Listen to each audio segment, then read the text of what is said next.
Sa lahat na napuntahan ko guys, ito lang yung sunog na hinayaan na lang ng bumbero. Alam nyo ba kung bakit? Anong reason kung bakit wala ng bumbero dito sa sunog na to, dito sa Aroma Tondo sa Happyland?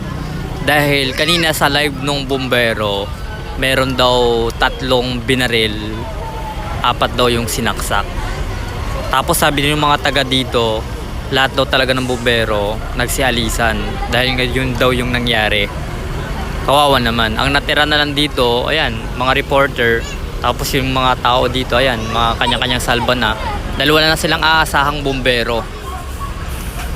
Ayan, sila na lang din ang magtutulungan kung paano mapula yung sunog. Dahil ayun nga, nagsialisan na lahat ng bumbero. Kawawa na may mga bumbero natin, nasaksak, tapos pinagbabaril pa. Sana na safe sila. Pero usap-usapan dito na matay na daw yung isang bumbero. Ay nako, iba talaga ang Tondo. Bakit sila ganyan? Pero yung mga pulis nandito lang oh.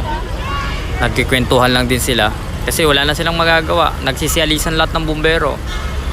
Kahit ang lakas-lakas pa ng apoy.